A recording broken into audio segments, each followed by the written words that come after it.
Hi, Stacy here from Hunter Region Land Care Network. Today I'm planting Tubestock and I'm going to show you how it's done with some tips and tricks to help your newly planted seedlings survive and thrive. The two most important factors to consider when planning your planting project, small or large, are your soil moisture and your preparation with weed control. So soil moisture is critical if you want your newly planted seedling to survive and thrive.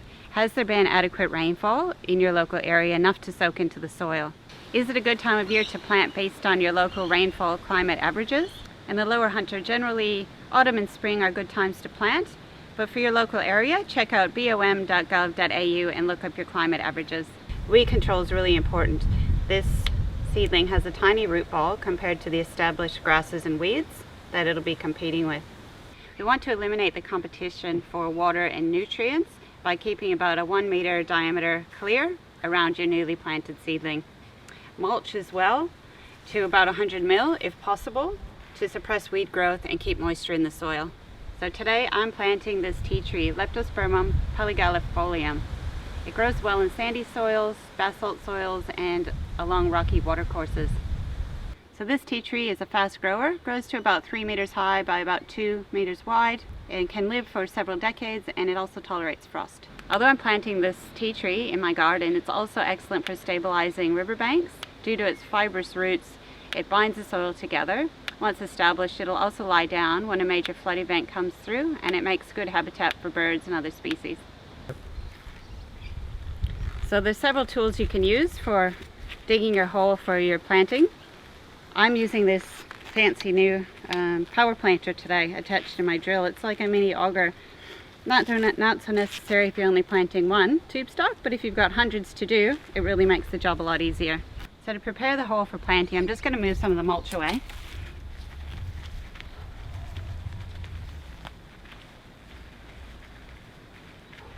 Get down to the soil.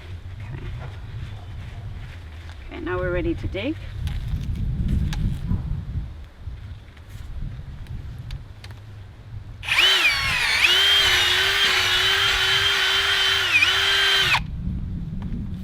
So I've prepared my hole.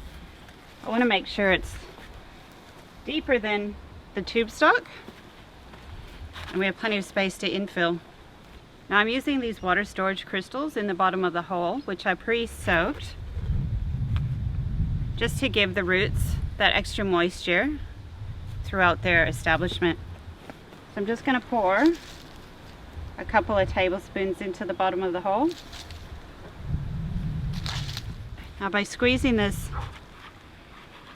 and removing that from the hole, you can see the root structure of this Tubestock is holding the soil together.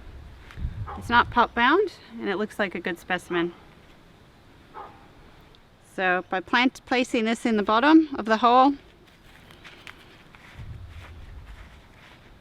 infilling, making sure we get the soil in there, not the mulch. If you want to apply a little bit of pressure to get good root to soil contact. And you see I'm leaving a well here, so that as it's watered in, either manually or with rainfall, the water will naturally channel down into the roots.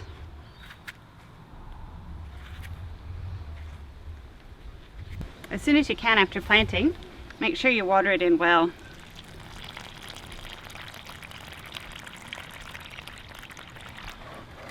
And we're going to be applying about 1.5 to 2 liters to this plant.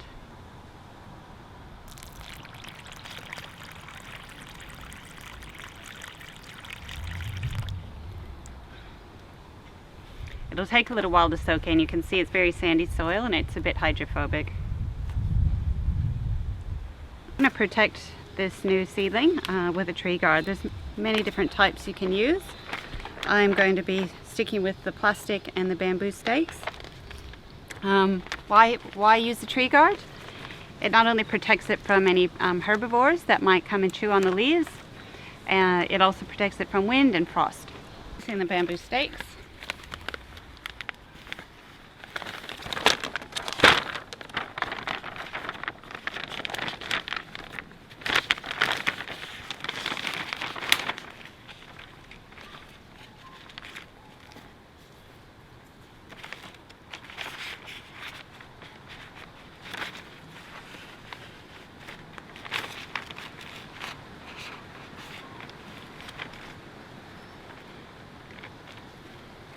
For maintenance, to follow up on your seedling, if you get adequate rainfall through the season, there's no need to do any additional watering.